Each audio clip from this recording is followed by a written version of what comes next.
Yo, what's going on with everybody up out there? Welcome to the Fast Point of View podcast with your host, Trek and Chubby, the most unknown known podcast that is about there. Diamond the dirt on this ground one day at a time, aka Clarence Hampton III. This is not your coaches and pros, your X's and O's. This the Fast Point of View and what I know. So let's go. Now I want to talk to y'all about the transfer portal on the NIL. I'm going to talk to y'all about that here. But right now, I just want to talk. I want to give a special shout out to David Talks Buff, man.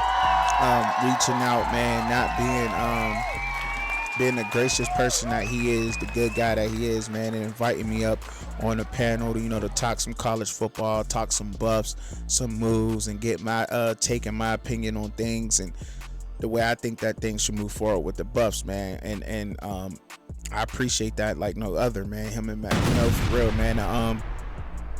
That forever made me a Colorado University fan, period, man. Them bringing me in, reaching out to me like that, man.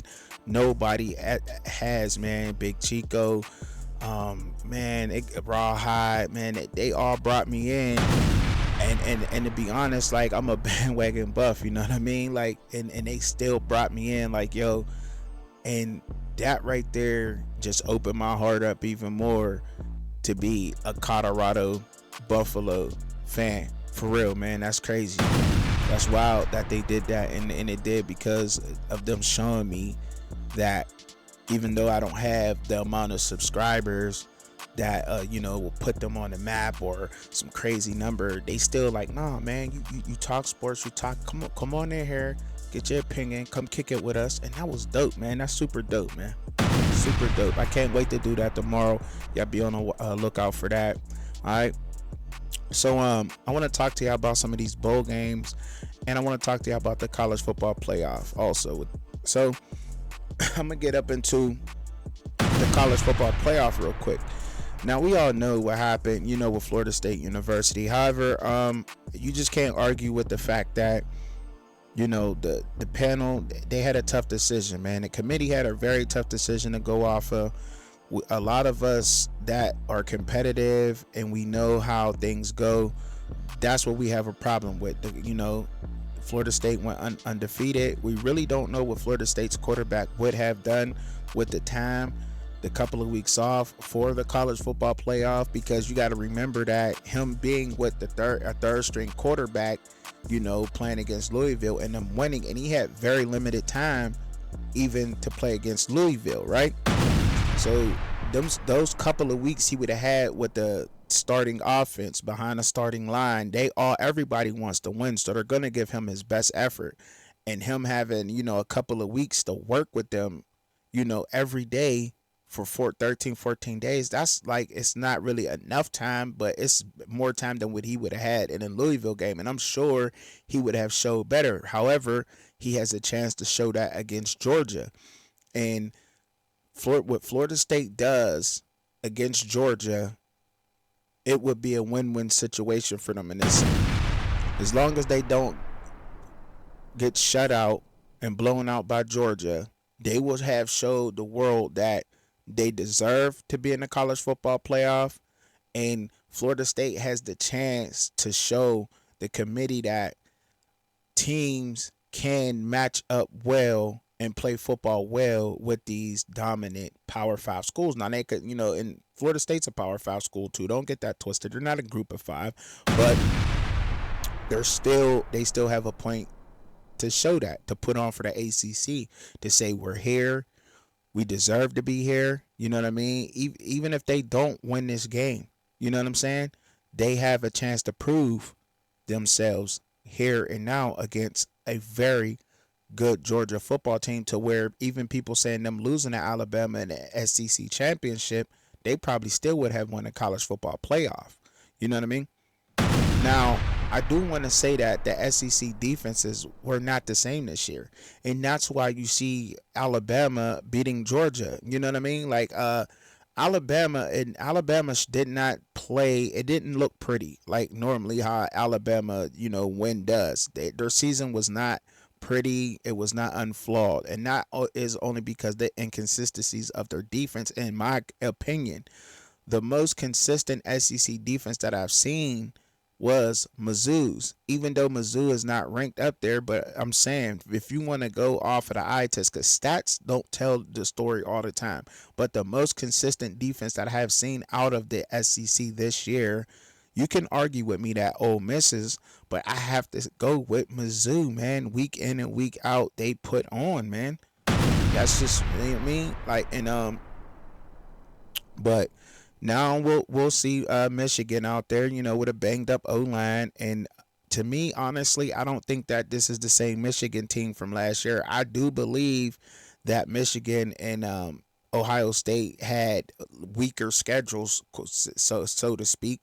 But I also want to say that Michigan's team is far more dominant than any other team that I can think of in the college football playoff. Like I'm just saying, like I don't think that Bama's gonna air them out. You know what I mean? A lot of people think that Bama's just gonna run away with it. A lot of people thought that Georgia was gonna beat Alabama. A lot of us sat here and thought that Oregon coming in hot in the way that Oregon ran through the Pac-12, that they definitely was gonna beat Washington the second time around. But Washington has proven to us time and time and time again that they are resilient, that they don't give up, and they ball out. Washington has proven that to us, that they know how to play in tough football games. They know how to win tough, period. The most, and I'm telling you, and if you want to go with any team right now in the college football playoff, that, you know what I'm saying, don't sleep on Washington. Do not sleep on Washington. I hope they do not. They know what Washington can do with Michael Penix, those receivers, that their running back is good. Their defense is okay. You know what I mean? They did lot up a lot of points, but we'll see what they do versus Texas, and I'm excited to see these games. I do think that they're going to be good matchups. In the games, I really honestly do. Now, some of the other bowl games that had me kind of thinking, like, I just want to send a quick shout out to the SWAC, and CIAA and all that. I wanted to show them some love real quick. You know what I'm saying? They'll be playing in the Cricket Celebration Bowl. Y'all already know what time it is. And Howard versus Florida A&M. That would be the game, and it'll be a good one. I'm hoping that all these bowl games will be. The game that threw me off completely, bowl game right now, is Liberty playing number 8 Oregon. You talking about a blowout? Like, I think that when you go as far as this goes, and I understand that New Mexico State did beat Auburn, you know what I'm saying? And that's what opened the door for that. And you never know. You just never know. But Oregon is no Auburn. I'm just kidding. You know what I mean? Oregon is no Auburn. So I think that, and I was on Coach Hayes' show recently, and Coach Hayes he said this, and I quote Coach Hayes. Let me give him credit for this. I just wanted to repeat this because I thought it was a great idea, and I'm sure people have said it all the time, or maybe not. But anyhow, the group of 5 should have their own division of bowl games, and the Power 5 should have their own division of bowl games. You know what I'm saying? Because when you come down to some of it, like, Liberty versus Oregon, even Oregon being number 8 and Liberty being 23, and Liberty had a great season. Shout out to Liberty.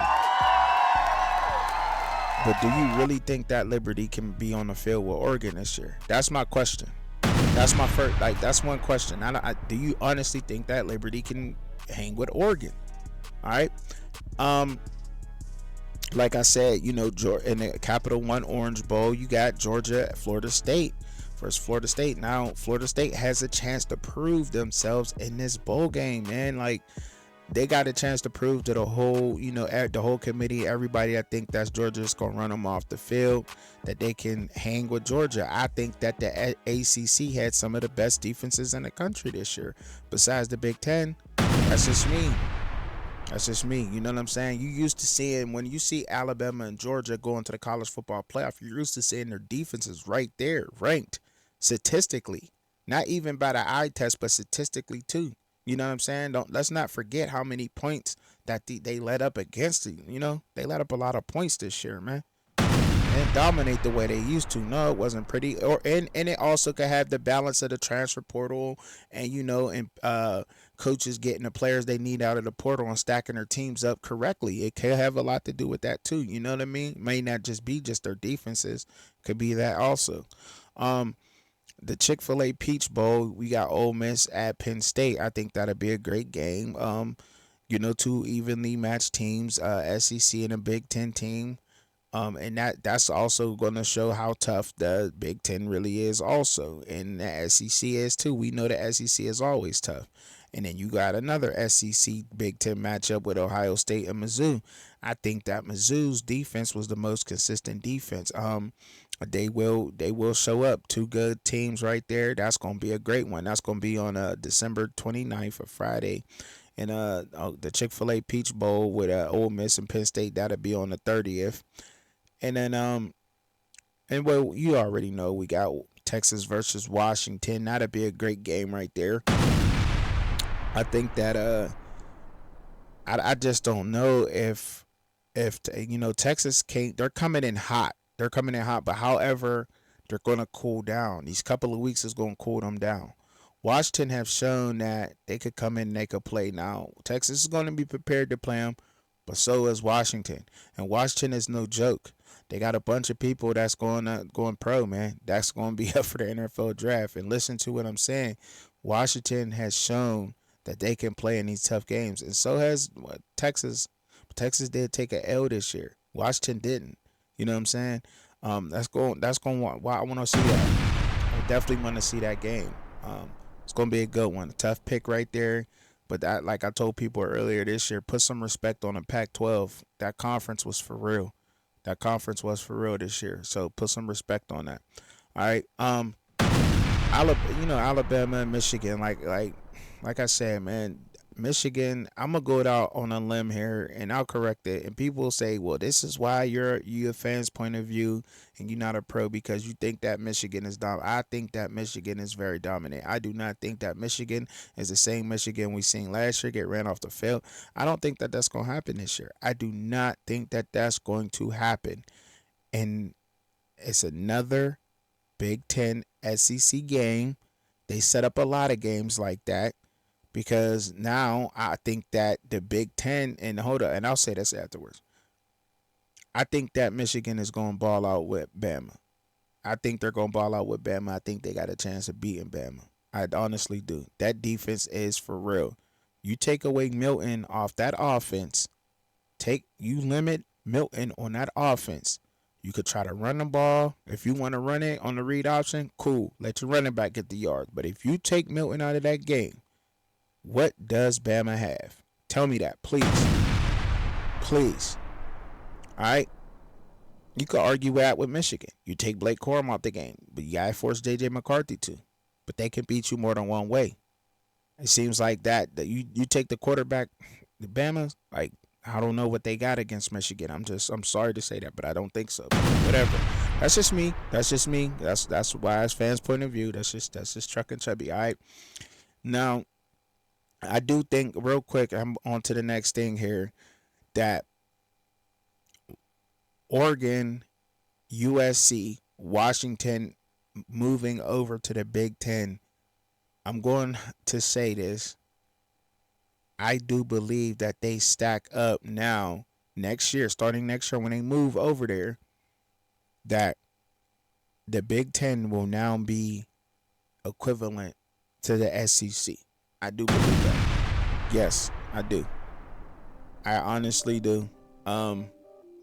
Because you just with the ads of Washington, you might as well say the best schools in the Pac-12. The best schools with the best records in the Pac-12 are now moving over to the Big Ten.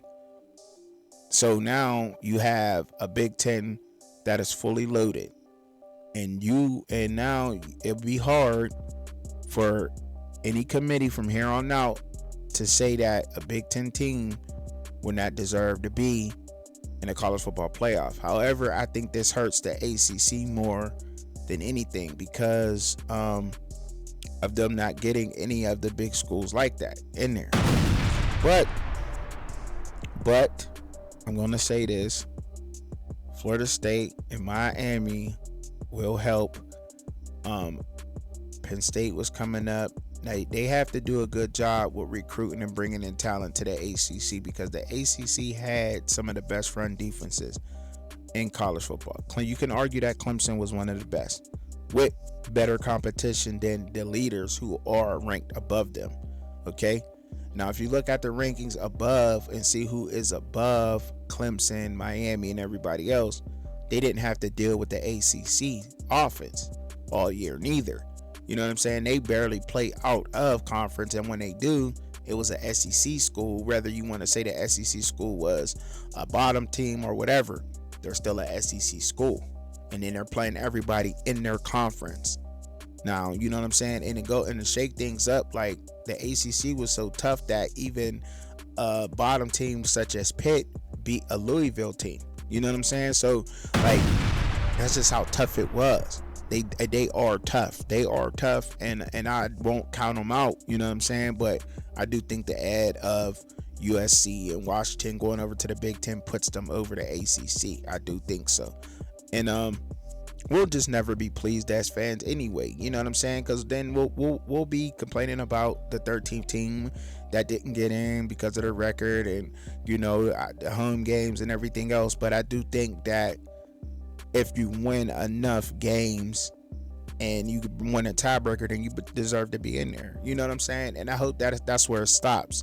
But I do think the way that to help this out is to put the Group 5 in its own and the Power 5 in its own. You need to do that to fix everything. Now we have a Group of 5 and we have a Power 5. More exciting. You know what I'm saying? You're not getting mismatched. Like I think the mismatch is Liberty versus Oregon. But hey, what could I be talking about? Maybe Liberty matches up well with them. I didn't, not going to sit here and act like I watched Liberty the whole year, but I have watched Oregon, and I did see Liberty versus New Mexico State. I did see that. And I don't think that team's ready for Oregon. That's just me. Moving on. The transfer portal and the NIL. Now, we all know how the NIL works. I've spoken on the NIL a few times, and I wouldn't even as far as saying that the colleges and coaches need to get together and they need to come up with some kind of contract for these semi-professional collegiate players. They do. Because the transfer portal is it's the same thing as free agency. It is the equivalent of free agency. It is what it is. They are now employees at their said universities. They can go underneath a athletic contract to their university to help calm down the transfer portal, know what players you have coming back for development and so forth and so on. Now, I do agree with a lot of the pros and coaches that believe that it's hurting a lot of players' development and moving to another system to where they might not be successful. And if they think about it, it is also hurting your stock when you go into a new system and you don't perform well, and you could have performed well at the old system that you were in. Entering the transfer portal also and I know it's about the dollars. It's about the dollars. We know this. And this is why universities need to get together with their lawyers and agents of the semi-professional collegiate players and start inking up contracts, because a lot of these players do want to go back to the universities, but they also want to restructure an NIL deal or whatever that is, and that's why contracts need to come in play. And maybe you can have the fans pay for whatever but we already know how much universities are making off of players in general, off of sports, especially football. Football is the number one generating football and basketball for college is like the number one, number two, depending on, at some schools it fluctuates. That brings the most revenue into these universities and colleges. So with that being said, you already know how much money you're making per season. You have a owner's dream. You are getting some of this NFL talent that's out here, even if it's not, but you are getting players at a discounted rate. And that's the way they have to start thinking about it and stop putting so much on the fans. Now the fans they'll pay extra to small businesses around the community. They'll help getting NIL deals and so forth and so on. But you're already making so much money per home game. Now Colorado probably break in what 18 million per home game, something crazy like that. You got schools like Alabama and Georgia. Just imagine what they bring in every home game, and that's without a Coach Prime, the Coach Prime effect. You know what I'm saying? Come on, talk to me. Talk to me. So we know how much money these schools are generating every single football season, including the $1 billion TV deals that y'all get to watch your college play football or basketball, depending on which one. Because if you're not that good in basketball, 9 times out of 10, they're good in football. But if they're not good in football, then that school is awesome in basketball. Now you're seeing them being good at both, which is good. But there has to be contracts to calm down the portal. And I want to say that, and I understand they want to get to the bag. They want to. They, you know what I mean? What person don't? That's why they're going to college, to get an education so that they can get out of college and make the bag. But if they can get it while they're playing their sport, then why not? But that's why a lot of them are entering the portal, and it's hurting themselves to be in the portal also, because now it shows a lot. Like, why are you going into the portal? Is everything about the money? And you might be showing another coach like Disloyal or whatever, or they could just be wanting to move on to a better school. You know what I mean? We don't know what they're actually thinking. I'm not here to speculate on that, but I'm just saying that I think contracts in this situation would help a lot in both parties. I don't think that, you know what I mean? There's not a lose-lose situation here. It's just not. Because you're getting top talent for 6 figures. Even if you have to pay $100,000 for an offensive lineman for what, I don't know, 2 seasons, a season, whatever. It's a lot of bank, man. That's a lot of bank to when you in college. You're a college football player. Just think. And I know, you know, yesterday's price ain't today's price and all that type of stuff, but if you in college, you already there on a scholarship, you know what I'm saying, and you're getting $150,000, $115,000, you know, 50K, 150K for 2 seasons. That's bank, man. That's bank, man. If you getting 50K for 1 season, man, that's all right. You in college. You know what I'm saying? Like, I mean, and that's not including your NIL deals. It's just a deal to say that, okay, I need you here. We could work on NIL deals with the agent. Your agents are supposed to help you get all the NIL deals with said, you know, stores or, you know, whatever else is going on, right?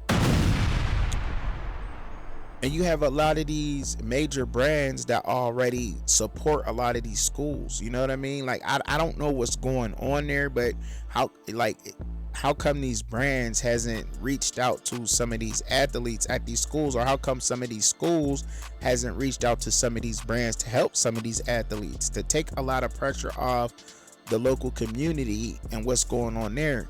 Because we all know that America ain't got it like that. You know what I'm saying? We know this. Like, we know we ain't got it like that. To just be like, okay, yeah, we want our teams to win. So what do? We set up our own NIL accounts. You know what I'm saying? Like, what you know, and that's pretty much how that rolls. Like, we help pay for the players at our favorite universities and colleges. That's how that works, right? And I don't think that all of it should be put up on us. Like, what happens when we rake in a certain amount of dollars? Do we get free season tickets? Do we get free couple of game tickets? Do we get a free tailgate spot? What do we get out of it for helping keep these players at this university? You know what I'm saying? Because some people believe that we shouldn't have a voice, but we help them bring an NIL in for these players, but we can't speak on these things because of the credentials or whatever else it is. Like, can't have it both ways. Can't have everything every way. You know what I'm saying? So where do we fix that at? Where's the solution to this problem? Like I said, contracts. Contracts is the solution. They are already employees at the university. They already are. You have to start treating them as such, as men, and they already know you're getting them at a discounted rate. You already know this. You know what I'm saying? Unless you know you got an athlete such as a Travis Hunter. You know what I mean? These Travis Hunter and they're set. They're not worried about going nowhere. You know why? Because their NIL deal is set up to where, they probably could have signed, but that's enough money for me for the 4 years in college. $1 million, cool. You know what I mean? Could you imagine a pro team, one pro team? So you can have 4 or 5 star athletes, 15 4 or 5 star athletes, and you can give them all a $1 million contract for 4 years at your university. That is $15 million.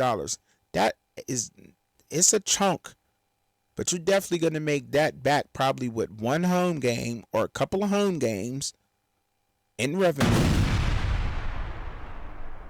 And then on top, you know what I mean? Like, you could take care of that. You ain't even got to worry about the NIL then. Like, I don't know why this hasn't come in effect, but we're leaning into that because it is hurting the development of players and you're giving your coaches headaches. You know what I'm saying? And the coaches don't blame their players for going to go after the bag. You know what I mean? They look at the universities like, we got to do something. You want me to win. You say you want me to win, and I need to hit this benchmark every single year. But how am I going to do that when I got to worry about 3 of my offensive linemen and 2 of my defensive linemen jumping in the portal? You know what I mean? And I'm not saying that any other position is expendable, but that's where the game starts.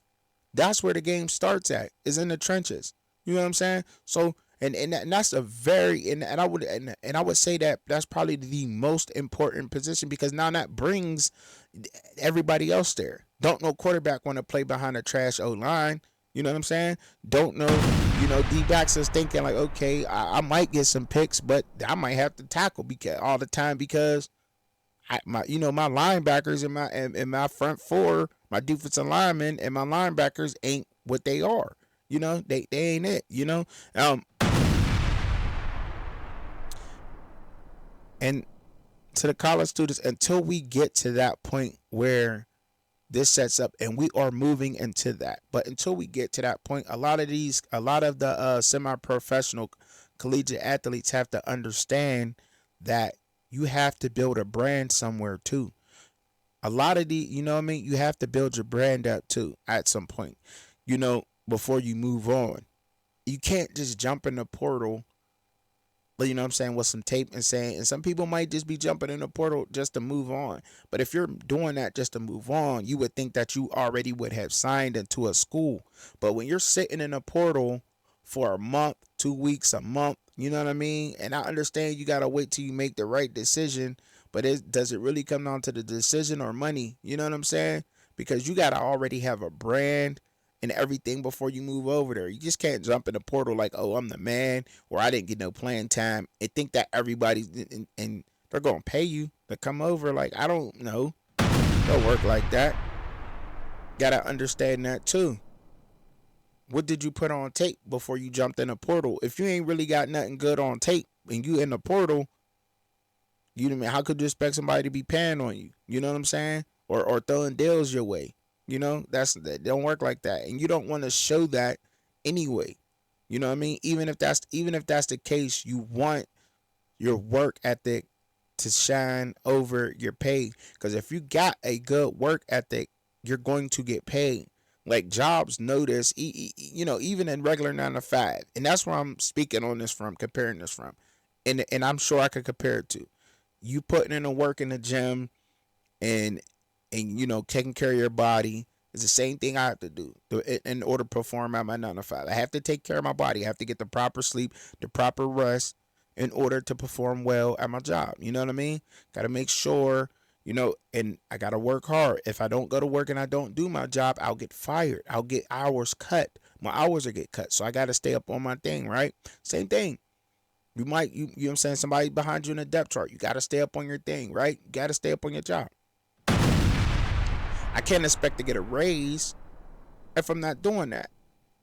Same thing. You can't expect to get a raise just be, you know what I mean, or go to another school and get $50,000 or $100,000 when you were second on the depth chart at your other school in the practice squad. Like, people got to have to understand that also. You know what I'm saying? Like, just being understanding of that. But we are moving over into more, and it's leaning towards the contracts. But they need to get this done now. You know what I mean? They need to get this done yesterday, last week, last month. The contracts coming into play with the NIL should have been done the minute that the NIL came in. I'm sure that they've been discussing it, but if they should have this done by next season. Contracts coming into play with these schools. These schools are ranking in a lot of money every single football season.